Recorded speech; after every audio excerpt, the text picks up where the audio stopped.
The last words I spoke to my parents were, "I don't feel well." 3 days later, I woke up in a hospital bed, unable to make a sound. The doctors called it psychogenic aphonia, complete voice loss triggered by severe trauma. My throat was physically fine, but my voice had simply vanished.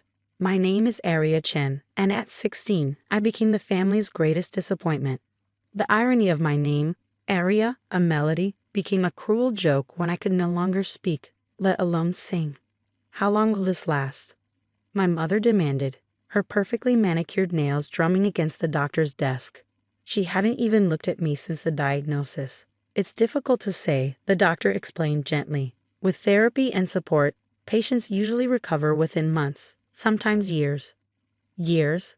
My father interrupted, his face darkening. "That's impossible. Marcus has his conservatory auditions coming up. We can't have this disrupting his practice schedule." Ah yes, Marcus, my younger brother, the musical prodigy, the one whose piano playing had filled our house since he was 3. While I had been the quiet one, reading books and writing stories in my journal, Marcus had been destined for greatness. Now, at 14, he was preparing for the prestigious Palmer Conservatory, and nothing could stand in his way, not even his mute sister. I sat in my Aunt May's kitchen a week later, watching my mother unpack the single suitcase she packed for me. "It's just temporary," she said, though her eyes wouldn't meet mine. "Until you sort yourself out." Aunt May stood in the doorway, her arms crossed. Unlike my mother's pristine appearance, May wore paint-splattered jeans and a faded t-shirt. Her small house smelled like turpentine and coffee. She was an art teacher at the local high school. "Elena," May said, her voice sharp. "This isn't right. She needs her family now more than ever. She needs specialized care." My mother replied smoothly, "And we need to focus on Marcus. The conservatory scouts are coming next month. We can't have any distractions." I wanted to scream to tell her I was her daughter, not a distraction, but my throat remained frozen, locked in its silent prison. Instead, I pulled out my phone and typed, "It's okay, Mom, I understand." She barely glanced at the screen. "See, she understands. We'll visit when we can." They didn't visit, not once in the months that followed. Aunt May became my voice, my advocate, my everything. She enrolled me in a new school, learned sign language alongside me, and never once made me feel like a burden. But it was what happened in her basement that changed everything. "Come here," she said one evening, leading me down the creaky stairs. "I want to show you something." The basement was her art studio, but in one corner stood something unexpected. An old upright piano, its wood worn but well-loved. "It was your grandmother's," May explained, running her hand along the keys. "She taught me to play, but I never had the passion for it." "Maybe you will." I shook my head, pointing to my throat. What good was a piano to someone who couldn't sing? "Music isn't just about singing, honey," May said softly. "Sometimes it's about finding your voice in other ways." That night, after May went to bed, I crept down to the basement. In the dim light, I placed my fingers on the keys, remembering the basic lessons I'd had as a child before everyone decided Marcus was the musical one. I pressed a key, feeling the vibration travel up my arms. Then another, and another. Something stirred inside me, a feeling I couldn't explain. Though my throat remained silent, my fingers began to move, creating sounds that seemed to come from somewhere deep within. It wasn't practiced or perfect like Marcus's playing. It was raw, emotional, real. For the first time since losing my voice, I felt like I was speaking. Every night after that, I would wait until May went to sleep, then sneak down to the piano. I taught myself to play by feeling, by letting my emotions guide my fingers. Without the pressure of having to be perfect, without the constant comparison to Marcus, I discovered something extraordinary. I could write music, not just simple tidums, but complex compositions that expressed everything I couldn't say. Every piece was a story, my story. The anger, the abandonment, the discovery of a new kind of voice. May found me one morning, asleep at the piano, sheet music scattered around me. She picked up one of the pages, her eyes widening as she read the notes. "Arya," she whispered, shaking me gently awake. "Did you write this?" I nodded, suddenly afraid she would tell me to stop, to not compete with Marcus's legacy. Instead, she smiled, tears in her eyes. "I think," she said carefully, "it's time the world heard what you have to say." Little did I know that those words would set in motion a chain of events that would shake my family to its core. 6 months into my stay with Aunt May, my compositions had grown from simple melodies to complex orchestral pieces. My inability to speak had somehow heightened my ability to hear music in everything, in the rhythm of rain on windows, in the pattern of footsteps on stairs, in the cadence of sign language flowing from my hands. May connected me with her friend Dr. Harrison, a music professor at the local university. The first time he looked at my compositions, his hands trembled. This is, he paused, adjusting his glasses, extraordinary. The emotional complexity, the layering of themes. How old did you say you were? I held up my phone. 17 next month. He shook his head in amazement. I'd like to work with you, if you're willing. These pieces deserve to be heard. Over the next few months, Dr. Harrison mentored me, helping me refine my compositions while never trying to change their raw emotional core. He introduced me to music software that allowed me to create full orchestral arrangements on my computer. While my brother practiced his classical pieces for conservatory auditions, I was creating something entirely new. One day, Dr. Harrison arrived at our house practically bouncing with excitement. The University Symphony Orchestra has an opening in their spring showcase, he announced. I submitted your piece, Silence Speaks. They want to perform it. My hands shook so badly I could barely type. But they don't know about me, about my condition. They know exactly who you are, he replied firmly. They want to meet the composer. May squeezed my shoulder. It's time, honey. You can't hide your light forever. The orchestra rehearsals were both terrifying and exhilarating. Unable to verbally direct the musicians, I learned to conduct through gesture and expression. My hands painting the emotions I wanted them to convey. The musicians, initially skeptical of a teenage composer, especially one who couldn't speak, soon became my most passionate advocates. It's like she hears layers of music we didn't even know existed. I overheard the first violinist tell Dr. Harrison. The night before the showcase, I received my first text from home in months. It was from Marcus.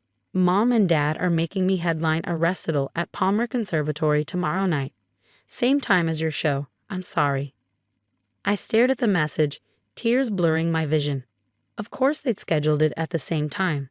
They probably thought they were being kind, giving me an excuse not to invite them to my performance. May found me in the basement, sitting at the piano. Your parents called, she said quietly. They wanted to know if you'd be attending Marcus's recital. I shook my head, fingers moving silently over the keys. I told them you had a prior commitment. They didn't ask what it was. The next morning, as I got ready for the biggest night of my life, another text arrived. This time from my mother. I hope you're not disappointing your aunt the way you disappointed us. Something snapped inside me. I grabbed my phone and typed out a response I never thought I'd have the courage to send. Come to the University Concert Hall tonight at 8. See how disappointing I am. Then I turned off my phone. The concert hall was packed that evening. My piece was scheduled last, after works by Beethoven and Tchaikovsky. As I waited backstage, watching the orchestra tune their instruments, I felt strangely calm. This was my voice now, bigger and more powerful than anything I could have said with words. Dr. Harrison had kept my identity a surprise, listing the composer simply as Arya Chin in the program. As the time approached for my piece, he stepped onto the stage to introduce it. Our final piece tonight is a contemporary work titled Silence Speaks, he began. Its composer. He was interrupted by the sound of the auditorium doors opening. In the bright light from the lobby, I saw them, my parents, looking confused and slightly annoyed at being there at all. They must have decided to come prove their point about my disappointment. Perfect timing. Dr. Harrison continued, its composer is one of the most remarkable young musicians I've ever encountered.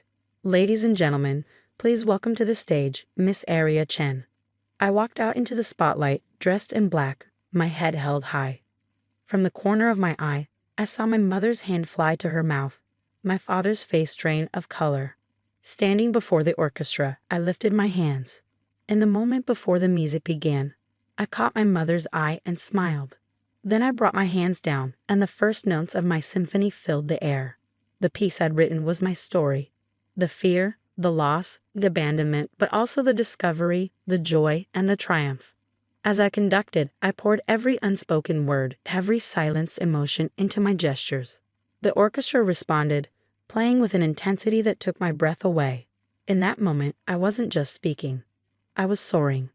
The standing ovation lasted for 7 minutes. I counted every second, watching through tears as the audience rose to their feet, their applause thundering through the concert hall. Dr. Harrison had to practically push me back onto the stage for 3 curtain calls. But I couldn't take my eyes off my parents. They remained seated, frozen in their chairs, staring at me like they were seeing a ghost, or perhaps seeing me for the first time. My mother's perfect makeup was streaked with tears, and my father's hands gripped the armrests so tightly his knuckles were white. Backstage after the performance, May hugged me fiercely. "They're waiting in the green room," she whispered. "You don't have to see them if you don't want to." I pulled out my phone and typed, "I want to. I'm not hiding anymore." They stood awkwardly when I entered, my mother clutching her designer handbag like a shield. The silence between us felt different now, heavy with everything they just witnessed. My mother spoke first, her voice trembling.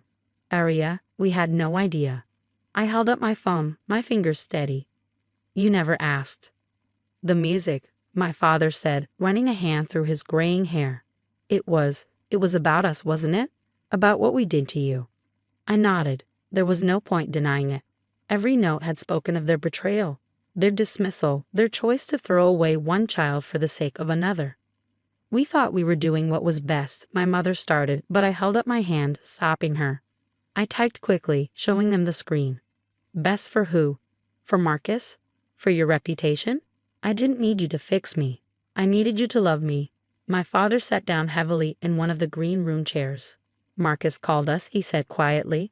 "Right after his recital. He asked why we never told him where you were, why we never let him visit.